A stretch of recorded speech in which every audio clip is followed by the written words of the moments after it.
Olá, amigos, alunos da lição da Escola Sabatina. Você é muito bem-vindo hoje, terça-feira, 23 de junho de 2020. Estamos aqui para mais um estudo da Bíblia sobre o tema Jesus versus as Escrituras. É uma pergunta. Qual será a resposta do estudo de hoje? Há alguma posição na Bíblia em que esclarece que Jesus e as Escrituras estão em lados opostos? O que você acha a respeito disso?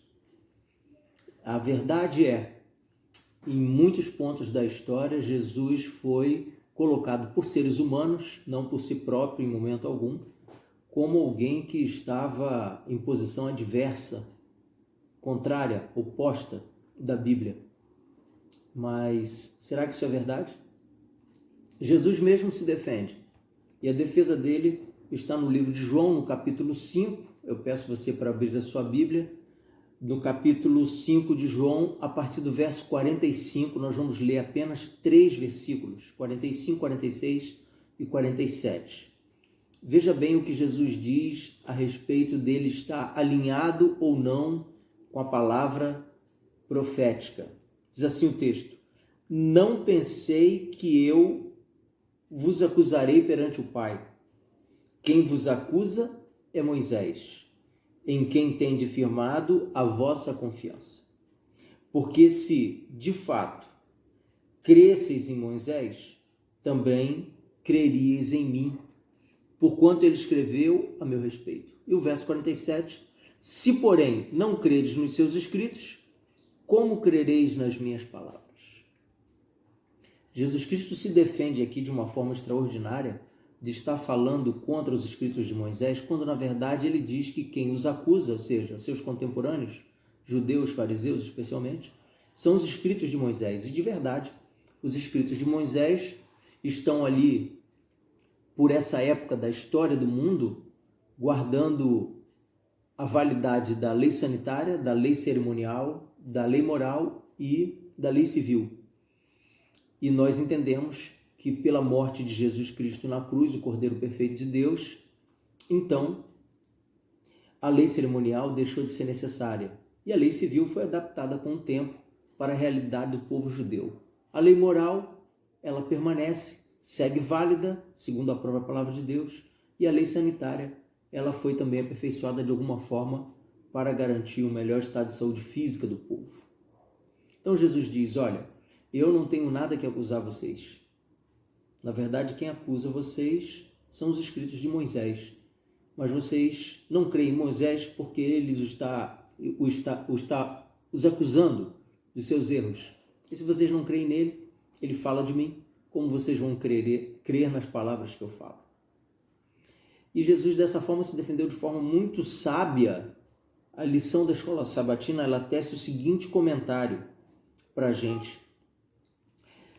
Quando Jesus disse essas palavras estão no famoso Sermão da Montanha. Ele não tentou abandonar ou abolir o Antigo Testamento, como alguns afirmam. Em vez disso, ele respondeu a várias interpretações das Escrituras e às tradições orais, usadas por alguns estudiosos de sua época para justificar comportamentos em relação a outras pessoas. Algumas pessoas criticam a Jesus e, inclusive, sugerem que o decálogo, a lei moral, foi abolida quando Jesus diz, um novo mandamento vos dou. E ele fala, amai a Deus sobre todas as coisas e ao próximo como a ti mesmo. Na verdade, esses 2 mandamentos resumem o decálogo, onde os primeiros mandamentos nos orientam no relacionamento com Deus o Pai e os mandamentos seguintes, nos orientam em relação ao próximo. Mas quando Jesus disse um novo mandamento vos dou, ele em momento nenhum estava revogando o decálogo, ele estava ampliando a compreensão. Mas para aqueles que querem criar problema ou de alguma maneira dedicam a esse texto uma dificuldade que ele não apresenta, então fica fácil realmente colocar Jesus contra as Escrituras. Mas o próprio Jesus usou as Escrituras todo o tempo que esteve aqui na Terra, dando a ela a devida autoridade que tem, independente de ser ele o autor da própria Bíblia. Através da inspiração do Espírito Santo. A lição ensina assim: Jesus não aboliu o Antigo Testamento nem diminuiu sua autoridade em nenhum grau. O oposto é verdadeiro. O Antigo Testamento, de fato, prova quem ele é. Cristo intensificou o significado das declarações das Escrituras, mostrando-nos as intenções originais de Deus. Você imagina quando Jesus nasce aqui na Terra? O Antigo Testamento, ele tem um hiato, um intervalo de inspiração em torno de 4 séculos para o Novo Testamento. Durante esse período, cresceu e multiplicou um número enorme de tradições, verbais ou escritas, produzidas pelos líderes judeus para orientar o povo, para coordenar o povo, para controlar o povo. Jesus nasce e ele não tem compromisso com nenhuma dessas tradições, e então ele começa a apresentar a Bíblia para aquelas pessoas que são contemporâneas suas, no seu verdadeiro sentido e objetivo pelo qual foram escritas. Daí a grande confusão. Sim, porque os líderes fariseus, judeus daquela época, não podiam admitir que as suas crenças humanas, estabelecidas para mantê-los no poder, com status social, com status eclesiástico, etc., estariam sendo desmascaradas por um rabino andarilho. É verdade, Jesus Cristo não tinha entre essas pessoas da administração da sinagoga e do credo judaico o crédito que tem por nós hoje cristãos protestantes, por exemplo. A lição segue ensinando o seguinte: usar a autoridade de Jesus para desqualificar a Bíblia ou denegrir partes da palavra como se não fossem inspiradas, talvez seja uma das mais sutis e ainda mais perigosas críticas às Escrituras, visto que ela é feita exatamente no nome de Jesus. Veja como Satanás é ardiloso, conseguiu criar um sistema de crítica da Bíblia e dar esse sistema de crítica à autoridade do Criador da Bíblia. É realmente um mestre em confundir mentes humanas pecadoras. Mas o Espírito Santo, ele está disponível para nós, ele circula entre a humanidade hoje e está disposto a esclarecer todos aqueles que se sentem confusos com esse tema. Longe de enfraquecer a autoridade das Escrituras, Jesus constantemente as defendeu como um guia confiável e fidedigno. Ele afirmou claramente no mesmo Sermão da Montanha: não pensei que vim revogar a lei e os profetas. Não vim revogar, mas vim cumprir. Ou seja, cumprir de forma correta. Mostrar que é possível viver de acordo com as orientações divinas. Jesus veio reparar o erro de Adão. Sim, Adão nasce sem pecado. E ele cai, ele escolhe pecar. Ele escolhe acompanhar Eva na sua escolha de engano. Adão escolhe consciente, Eva foi enganada. Jesus nasce com a mesma natureza de Adão e prova para a humanidade que é possível sim viver de acordo com a santa e imaculada lei de Deus. Não há espaço para colocarmos Jesus contra o texto bíblico ou vice-versa.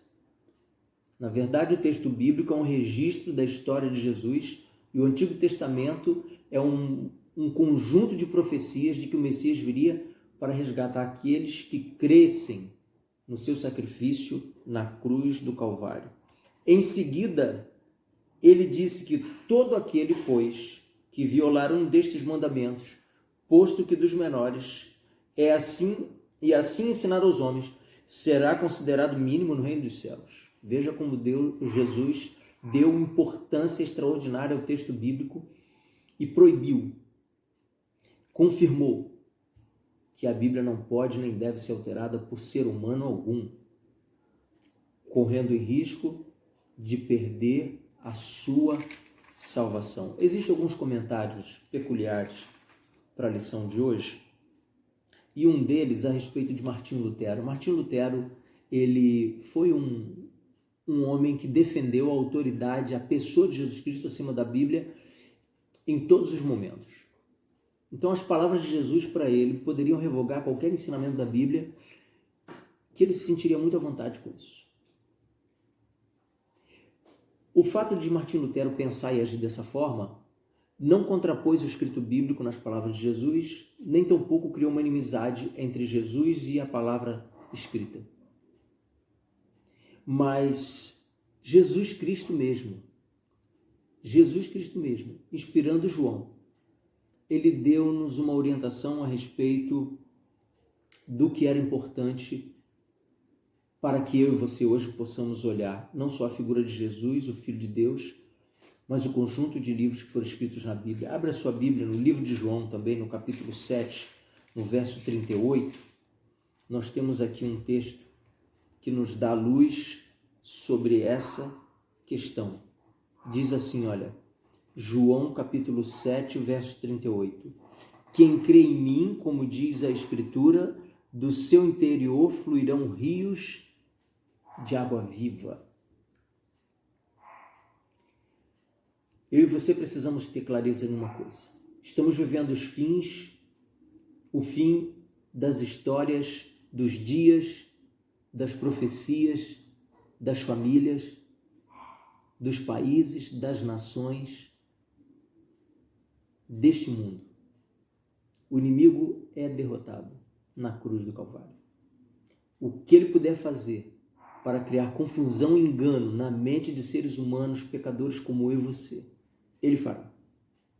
Não acredite jamais que Jesus Cristo e a Bíblia se opuseram em algum momento. O Senhor Jesus, quando esteve aqui, referendou toda a autoridade ao escrito bíblico, porque foi dele mesmo a inspiração trazida pelo Espírito Santo para que homens escrevessem aquilo que está nas suas mãos hoje. Reconheça Jesus como seu Salvador e a palavra de Deus como a lâmpada que guia os teus pés à verdade. Não há nenhuma divisão, nenhuma oposição, nenhuma diversidade entre a pessoa de Jesus e seus ensinamentos e qualquer palavra que esteja no livro santo, as Sagradas Escrituras. Que a partir disso tem sido obra do inimigo para criar confusão e desviar a atenção de seres humanos como eu e você. Há textos delicados na Bíblia para que sejam compreendidos. A luz do Espírito Santo nos guiará a toda a verdade. Creia nisso. Por hoje vou encerrando o estudo por aqui, na expectativa de te ver amanhã para juntos crescermos no estudo da palavra profética. Deus te abençoe. Fica na paz de Jesus. Amém.